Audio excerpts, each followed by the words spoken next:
computer.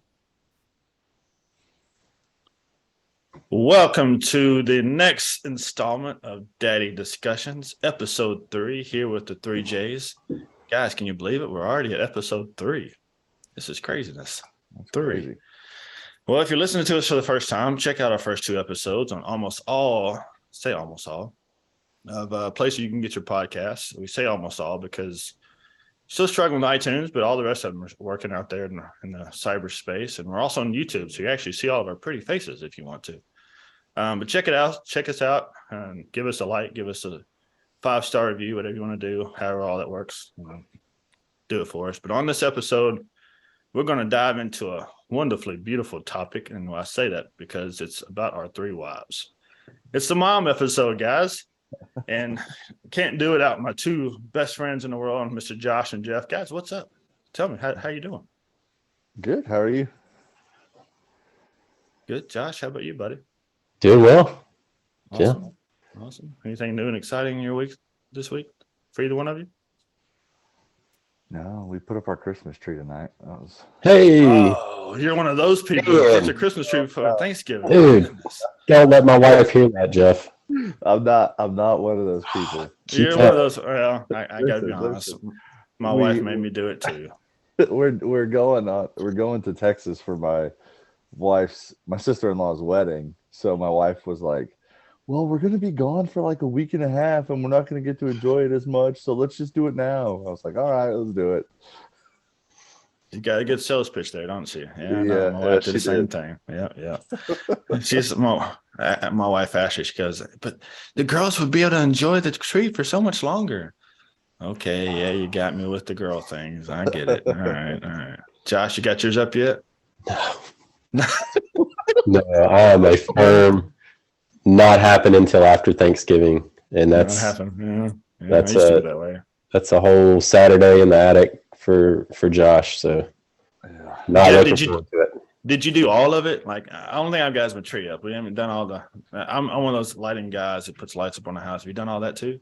So, just our tree tonight, but I didn't get a chance to take the lights down last year because I got hurt and then I was sick and then everything. And then by the time I was actually able to like get on a ladder, I was like, well, it's almost Christmas, so let's just leave them up. So they've been up since last year. So just unplug them. I did. Goodness, you're one of those people leaves them up all year. Oh my goodness. That's a day discussion of another. That's a whole other episode, ladies and gentlemen. We're going to talk about the lights up all year. Okay. All right. Well. So today, guys, we're going to talk about moms, and I think we're going to kind of specialize that to our wives because they are the most important moms in our lives. So I don't think we can dive into a mom subject if we don't talk about how the females part of the equation started, and it all goes back to the story of Adam and Eve. I think if you're listening and you know the story, you know that Adam was created by God to lead his amazing creation called Earth, and not too long after Adam was on the planet, he realized that he needed a companion. He couldn't do it without a little help, so God gave him Eve. Fast forward a few hundred, possibly 1,000 or so years, you get into the time of David and Solomon, and David is king of Israel. He has a son named Solomon. David passes away, hands off the crown to Solomon, and Solomon asked God to give him wisdom, and God gave him knowledge unlike anyone ever to live. And I might also add, he was also the richest man to ever live. If you think about how much gold and silver and all the things he had, if you adjust that today's value and inflation, it would have been somewhere around 3.5 trillion. It's with a T. There's not even a company on the planet that's worth that. So that's what he was worth as just king of Israel. It's crazy. So the smartest man to ever live wrote a couple of books in the Bible, one of which is Proverbs. I can't talk, sorry. And if you're looking for a book in the Bible as a devotional or a starting point, it's just full of wisdom. It really is. Check out Proverbs. Proverbs has 31 chapters. So you kind of look at it like a devotional from a monthly perspective. It started 31 days in most months, and you can read a chapter a day. It's a pretty good devotional. with this, chapter 31 is considered by most as the female or the woman's chapter, or the advises women how to live the way God designed them. And here's a snippet of that.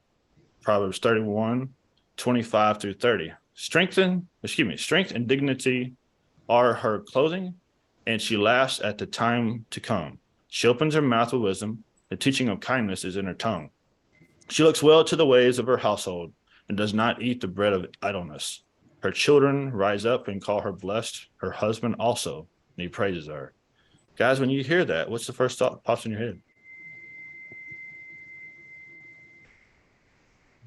I think my wife's definitely a Proverbs 31 lady. I mean, my kids absolutely adore her. I absolutely adore her. I mean, I think she's kind of the steering wheel of the bus a lot of days, whereas I might be pushing the gas pedal, but she's definitely finessing the turns and kind of guiding us through the obstacle courses. So that's awesome. Jeff, what do you think? Does your wife fit the Proverbs 31 woman? Yeah. She definitely holds it down.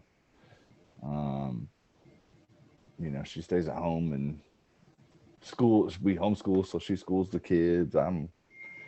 She cleans the house. She does it all. And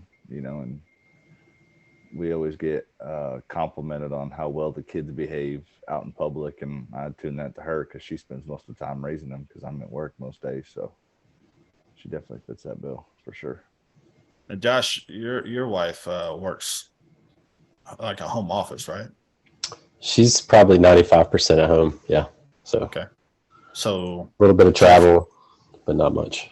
So Jeff, your wife, you said she stay-at-home mom, right? And she teaches homeschool. Okay. All right. Yeah. So similarly, my wife, she's definitely the guidance of the family. She has a job that's pretty demanding. Has quite a few people underneath her, but you can tell it for the way she guides her family through every day. It's amazing to watch. I think it's safe to say that all three of our wives fit the bill, that Bible verse to the T. And it humbles me to just think about where we would be we would not be very successful at all without our wives, right? What do you guys think? Yeah. I can agree with that. After thinking about moms in general and reading that verse, there's so much there that could be, it could easily be a 4 or 5 hour long talk just on our wives. But, guys, everybody listening, we're just going to keep it to like 2.5, 3 hours, if that's okay. I'm just kidding. I do want to ask a couple of questions. Okay. So the first one I want to ask to you guys is, there's an old quote that says dads make the house and moms make the home. How does your wife make the home? I think Jeff, I was kind of like I stated earlier, she holds it down while I'm at work, Monday through Friday, and she homeschools the kids and takes them out for play dates and drives them to their ballet lessons and all that on top of the laundry and the house cleaning and cooking dinner and, all the things. Plus having to put up with me, that's a major one too. So about you, buddy? Yeah.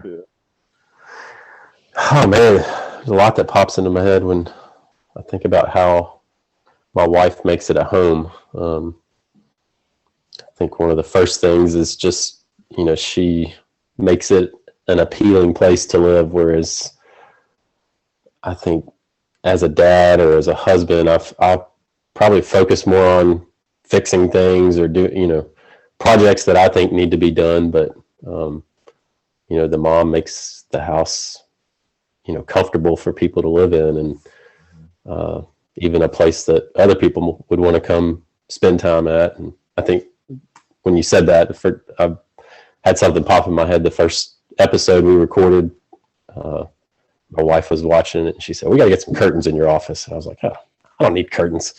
Those are the things that moms, they make the house smell good and they make the house look good. So I think they're kind of the finesse on making the house a home. Well, let's dive a little deeper. I mean, I totally agree with you, but with what both of you are saying. But let's go a little deeper and ask the question: what actually is a mom? I mean, does it stop with just birthing a child? I mean, I know it's kind of an easy question to say no. It goes deeper than that. But what is the core value of a mother? What makes a mom? I mean, the first thing that comes to my mind is the word love. Awesome. You know, moms, they got to have so much love. It like we talked about. I don't know if it was the last episode or the first one we did, but we talked about how moms differ from dads because moms are just naturally more nurturing, and they grow the child, they grow the kids inside of them and feed them when they're born, and they have that more nurturing thing. So I think a big thing about being a mom, I mean, not to say that dads don't have love in them, I would take a bullet for my kids. Right. I'd punch a 7-year-old in the face if he broke my daughter's heart, type deal. I'll come bail you out of jail, Jeff. Yeah, I will too. I appreciate it. We got your back, bro. We got your back. Yeah. But yeah, moms just have that just deeper love connection with their kids, I feel like. It's funny you say that. So tonight we go to dinner at a friend's house and right up the road, and my youngest starts crying. I don't know why. She's just crying, right? And I go there to try to console her. She walks directly around me, straight to mom, and mom just makes everything out. I'm like, okay, well, that's the core of what a mother is. They just, like you just said, Jeff. It's just there's just a calmness or a smoothness to it that just, I tell my wife all the time. I said the best thing about our love is it's just comfortable. Like I don't have to, like, previous relationships I've had, I had to be something I wasn't just to try to make her like me, right? And in this scenario, it's just like, it's just easy. It's just comfortable. It's natural. It's probably even a better word. Josh, what do you think? Yeah, I have to agree with both of you. I think it's just a love factor, not that it's something dads don't have. It's just something we can't have. I think moms are that first experience of love that kids have. Kind of like you said, JR. I mean, even seeing my wife be a mom makes me love her even that much more. And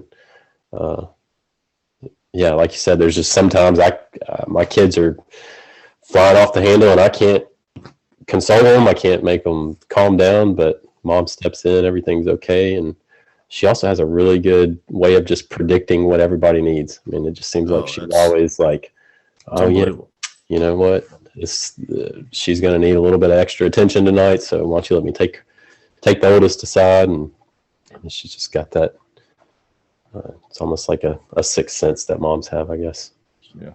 I would say, you brought up something else that just made me think about it. Like, obviously I have 2 girls. All of us have girls, Jeff, you have 3 girls. Josh, you have 1. I have 2. It's like 1, 2, 3, right? But a lot of our kids are similar in ages, and my oldest, she's about to turn 5 here in a couple months, and she's just going through so many feelings right now. It's amazing. But my wife seems to understand, like, how to talk and handle the feelings.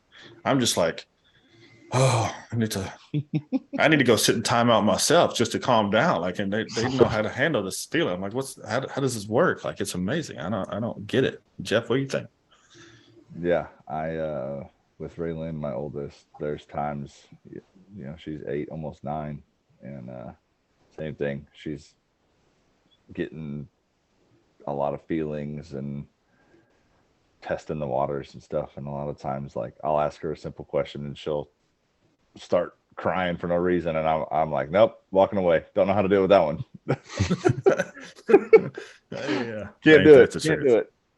Yeah. Well, this leads me into something I want to bring up to you guys. I think we kind of talked about this in a previous episode, but how has your wife changed from the time you found out she was, well, when you first got married, say it that way, till the time you found out you're pregnant with your first child till now, and all of us had multiple kids? Like, how's the progression of your wife's turned into that mother on another scale?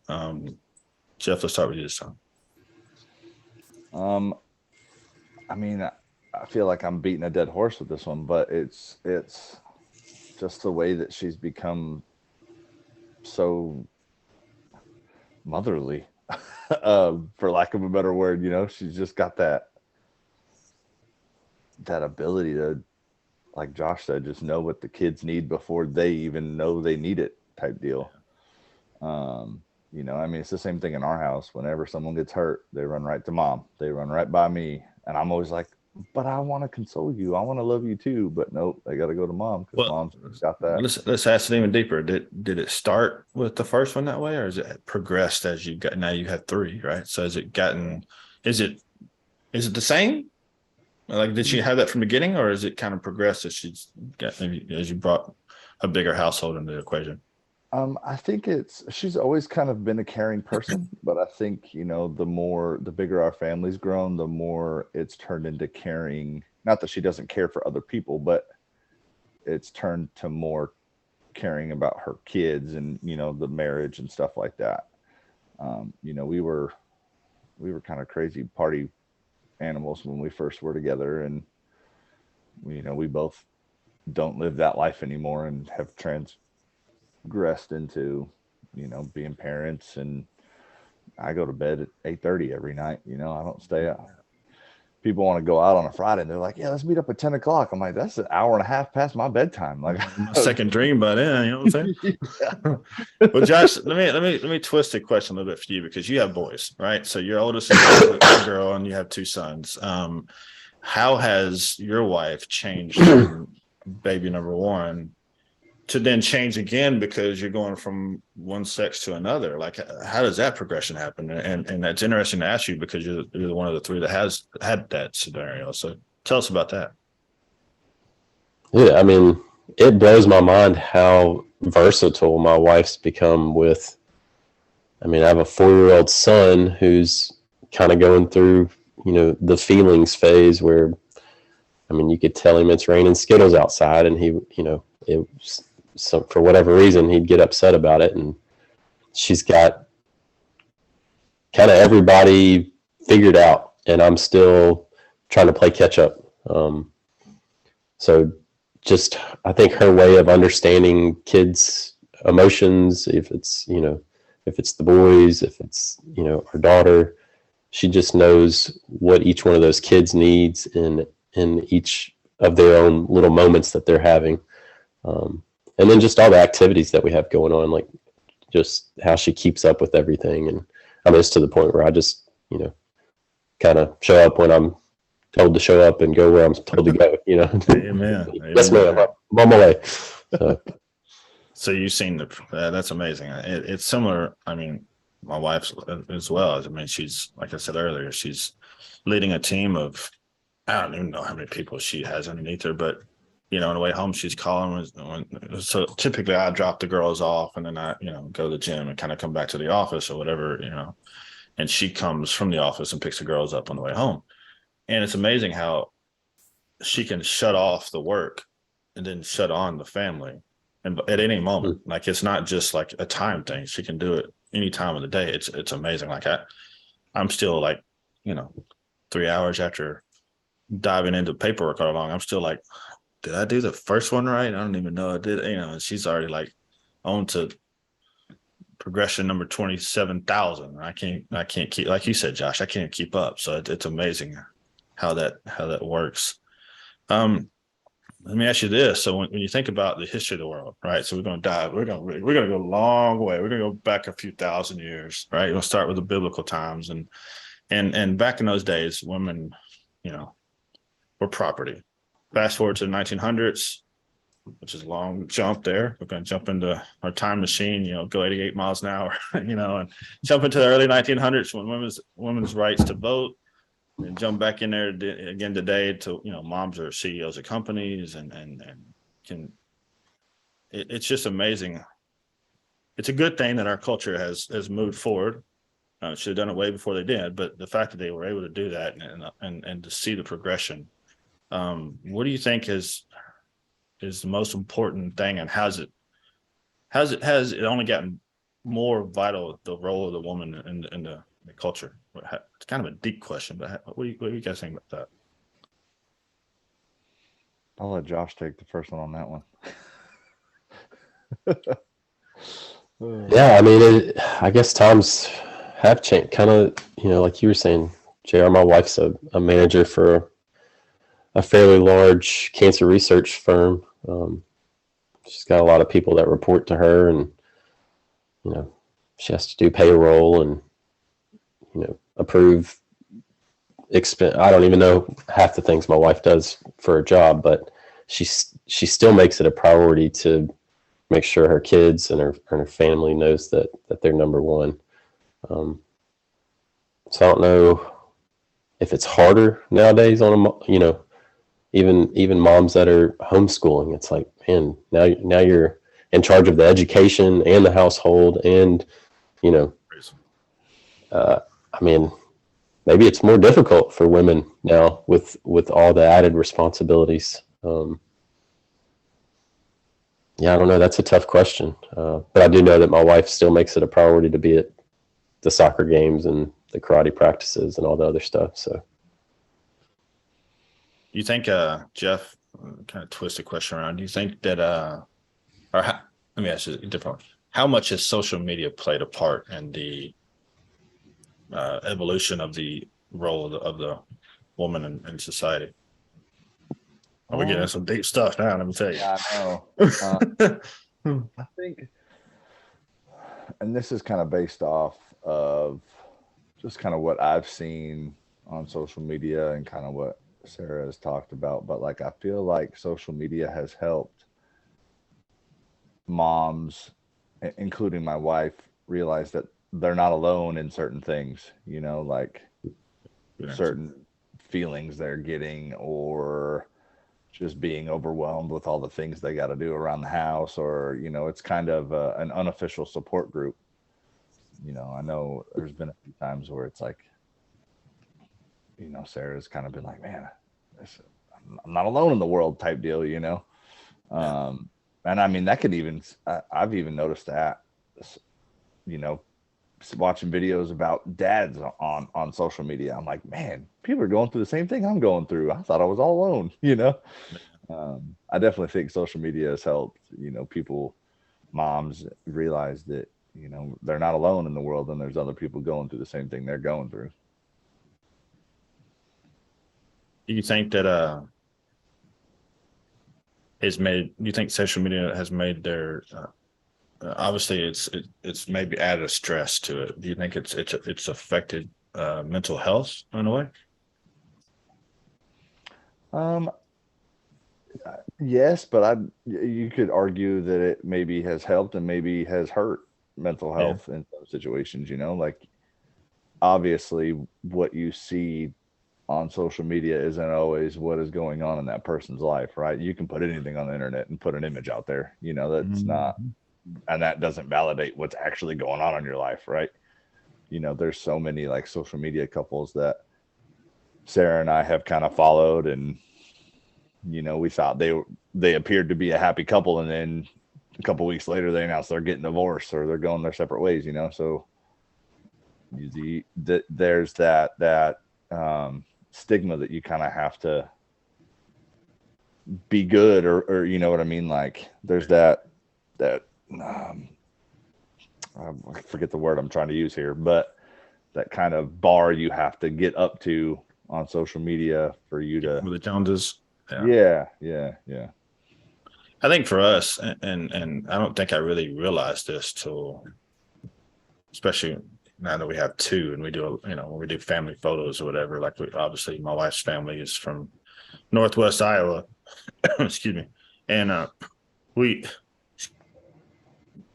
sorry guys, we're hacking up along. I think it's allowed us to to stay connected in a way, and obviously that's what social media is supposed to be. But I never really thought of how deep that really played from the aspect of like my wife's grandmother.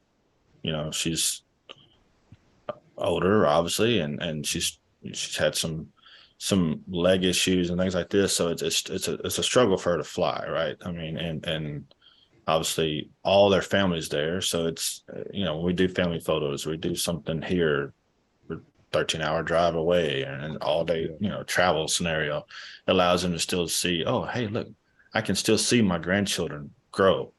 And I think that's the good of what social media can do, right? Josh, how has it been a challenge with social media, or do you see it as a challenge? I mean, I think more what you said was, I feel like my wife does more of the, posting about the kids' birthdays and Christmas pictures, and I don't do a whole lot of social media. I might scroll through every once in a while just to see what people are up to, but yeah, I mean, I could see it both ways. Maybe it being an added pressure because you're seeing other people post about, they've already got their Christmas trees up before Thanksgiving, and so yeah. But I think using it as a tool to keep family updated, and I think it could be. I think we probably use it more to benefit our extended family than seeing the negativity of oh well, this person's doing this for family vacation this year, and we didn't get to do that. So I don't think we compare ourselves to social media that much. So. But I could see how people could get in their feelings, or like you said, try to keep up with the Joneses based on social media. Yeah. I definitely think technology's helped a lot too. Being able to FaceTime, like you say, FaceTime family members and actually see them and stuff like that has helped. My wife in a lot of instances, because we don't have any family where we live at, right? Where we live out here in Tennessee. My family's in California. Her family's in Texas. So it definitely, social media and technology definitely helps us stay and feel connected to the family, even though we're hundreds and thousands of miles away from our family, for sure. Yeah. Did either one of you guys grow up with? Let me twist the question again. Did you? Let me step back. I grew up with a single mom. And I say that not that my father wasn't in the picture. It was just my father was growing his business, so he was, traveling a lot. My mom worked 3 jobs to put me through Christian education, try to make sure I had the top education I could get, and with divorce rates being the way they are, where what is it now? Like 52% of all marriages fall under divorce, which is crazy to me. I mean, you think about the fact that the world just hit 8 billion people for the first time in the history. So it's a lot of divorces. Did either one of you guys grow up with a similar scenario where kind of, divorce in the family and mother kind of taking that role to, go extra mile, different jobs to put you through education or anything like that, or because it was obviously prevalent in my life. Did you guys deal with that in yours? I lucked out. My parents, I mean, both my parents worked, but I was lucky enough to grow up where there wasn't a divorce or anything like that. I mean, my mom did work longer hours than my dad did. So my dad would cook dinner and do the house cleaning during the week and all that stuff. Because my mom like I said, my mom had a higher paying job and longer hours, but she did real good about not letting us as kids feel her absence, so to speak. You know what I mean? Like when she was home, it was, you didn't really realize that she was gone at work a lot, if that makes any sense. Gosh. Yeah, I mean, I grew up kind of in the military family, so we moved around a lot, and I can remember Dad being gone quite a bit. Not real sure if he was. I know I was born in Fort Bragg, so I was adopted, so I don't have a whole lot of history with my family. But when I was about 10, my parents went through a pretty nasty breakup, and I can remember my mom. It wasn't, unfortunately, she passed away shortly after that, but for those few months, I can remember Mom just she didn't even skip a beat. I mean, she was still coaching softball at church, and we were at church every Sunday and Wednesday night. And I mean, it was almost like, we're just going to pick up the pieces and keep moving, guys. So yeah, I mean, it was. I do remember. I think it affected probably our family, aunts and uncles and grandparents. But I just can remember, like, wow, Mom's really taking this like a trooper, And I think it's just because she went into flight or fight mode, and this was what she had to do. So right, that's amazing. It sounds to me like not only do we have great wives in our lives, we also had some pretty important motherly figures in our lives, and I say all that to say that I don't know how single moms do it, like especially with the way the world is set up with inflation and the cost of living the way it is. Well, we all three live in the Nashville area, so Nashville being third or fourth highest rent district in the country or whatever, it's I don't know how single moms do it, and shout out to all moms out there in the world, number one, especially if you're doing what you're doing and still able to survive without that second income or whatever that is. It's amazing to.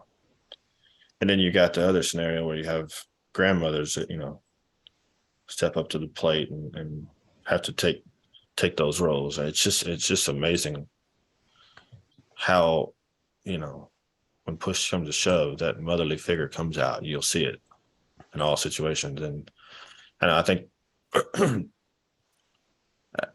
we could all agree that the role of the mother is the most powerful force in the world. Amen. Yeah.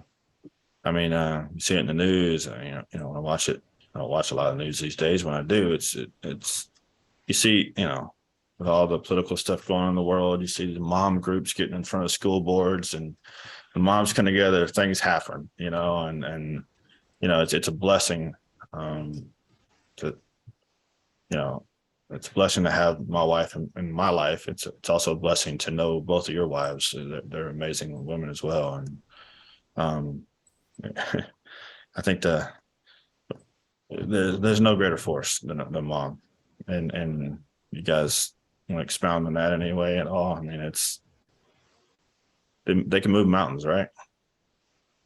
Yeah, for sure. Yeah. I mean, so Genesis 3:20, the man called his wife Eve because she was the mother of all living. It's interesting that they actually used the word mother of all living there. And it was the mom's role was all the way back to the beginning. Basically, Adam realized right away that he was missing something, and he needed to have that motherly figure to be able to provide for the world, not just for him, but for the world. Is this podcast not awesome or what? Yeah, I'm having a blast. Yeah. It's good stuff, dude. It's good stuff. Well, guys, what do you think of let's throw out one last. What's the first word you think about when you think about your wife? The very first word that pops in your head. Josh? Caretaker. Jeff?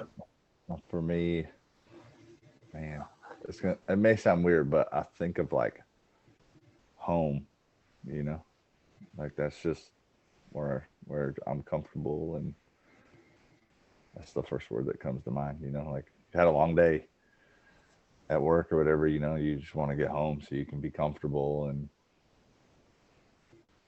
then if you get home and your wife's not there, it almost doesn't feel like home. I know. It doesn't. You're right. I was about to say the same thing. It's just you and the kids now. Yeah, it's like you're walking into a room with empty walls. It's like It's funny. I'll agree with you, Josh. I've put up my Christmas tree. I haven't put all the ornaments on it, but it's up. Lights on it, and you start pulling stuff down. The first thing that she does, she starts taking other stuff down and starts placing everything. Okay, you're gonna hang this here. You're gonna hang this here. You're gonna hang this here. I'm like, yes, dear. Yes, dear. Whatever you say, dear. Yes, dear. It's funny when I my wedding night, my wife's father pulls me aside. He goes, you're gonna have a good marriage. You remember one thing. Always say yes, dear. Whatever it is, just say yes, dear. Yes, dear. Yes, sir. Yeah. I can do that. I can learn very quickly. Well, guys, that pretty much that's pretty much. I think we could go on for hours about our wives, but I think that pretty much dives into the deep parts of how moms make all of us better and make the world better. Any final words before we close up this episode, Jeff? No, not really. Just keep being awesome out there. Remember, Jesus loves you. Jeff or Josh, I mean. Hug your mother. I mean, you never know what tomorrow holds. So, I mean, yeah. Spend every chance you get telling your mom and your wife how much you appreciate them and how much we owe them. And yeah, I mean, just do something small and kind for them on a regular basis. It goes a long ways. I agree. Well, guys, this pretty much concludes Daddy Discussions with the 3 J's, episode 3. I want to remind everyone out there that our purpose is simple: to showcase how we love our families. It's just that simple. Also, we're doing the best we can to being dads. Daddy Discussions podcast is really all about how God's blessed us and how we love our kids. Just maybe this will help someone out there that's listening that's going through some pitfalls or some generational gaps. Can, they learn anything, then it's if it helps one family, it's worth it, right? And if you're out there and you're listening, you love our podcast, make sure you like it, subscribe on all the social media pages, go on YouTube, watch it, give us a 5-star rating. And you also can send us an email. We actually have an email address, daddydiscussionspodcast@gmail.com. Give us questions, give us some ideas for future episodes. And just a little hint out there, everyone listen, we might have our moms on the next episode, our wives who are the mothers of our families on the next episode. You might actually get to see them. My wife I told her that when I was asking to my wife, hey, get ready, we're going to be in the next episode. She goes, I didn't sign up for a podcast. That was you. That was you. You did that. I'm like, yeah, you're part of me, so we got to do this, right? So have you guys told your wives yet they're going to be on the next episode? Yeah, I kind of got the same reaction. She was like, it's your podcast. I don't need to be on it. Come on. Josh, what about you? What did your wife say? My wife thought it was tonight. She was like, oh. And then I thought, we finally got through with dinner and bedtime. I was like, no, it's not. You're not on tonight. It's probably going to be one of the next couple. And she was like, oh, okay. It's been a long week. That's awesome. Well, guys, everyone listening, thanks again for listening and being a part of this amazing podcast. And again, we can't wait to see you next time.